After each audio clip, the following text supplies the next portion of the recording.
falling at the crucible for a new world snooker champion in the shape of China's Zhao Xintong, who is the first Chinese player to win the tournament. Big accolade, but sparked a bit of a discussion because I guess there is a slight caveat against his name in the fact that he served a 20-month ban for his part in a match-fixing scandal, only returned to the table last year, and there's been some debate around that, I guess, and around his success.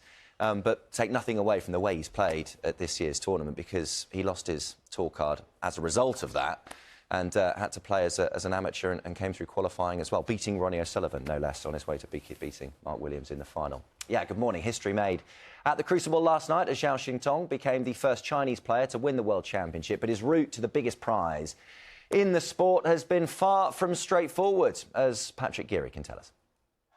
In the Steel City, a silken victory made expertly and improbably in China. He's the cyclone, Zhao Xintong. Zhao Xintong came the long route to these championships, but arrived on its final day within striking distance of becoming China's first world snooker champion. A tremendous start, Zhao Xintong. He had control against another unlikely finalist, 50-year-old Mark Williams, the oldest man to get this far, but who couldn't reproduce his best.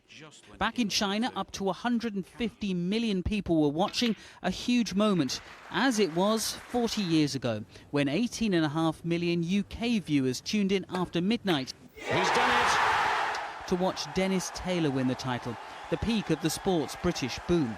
Since then, snooker loopiness has spread east. China has taken to the bays with enthusiasm. There are 300,000 snooker halls, and they have 4 players in the world's top 16. This has been a long time in the making. Well, Zhao Xintong is a hugely popular snooker player already. The sport is already massive there. The scale of this could take snooker to another level. Although well known, Zhao Xintong is not rated among the top players because he was banned for 20 months for betting on snooker and being party to match fixing, though he never fixed a match himself. On his return, he didn't expect to come this far, and though Welshman Williams, ever the fighter, wouldn't fade into the night, the Chinese player had the cushion. And in 25, unlike in 85, there would be no need for the black. A new name and a new nation on the trophy.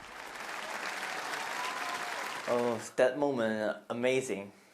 When I was maybe 10 years old, when I started practicing snooker, that's my only dream. And now the dream becomes true, so unbelievable. Zhao Xintong first played Mark Williams as a 13-year-old in an exhibition match. Who'd have thought they'd meet again in the World Championship final? A snapshot from the past on what might be a landmark night for snooker's future. Patrick Geary, BBC News. Yes, who would have thought, indeed. What a moment for him.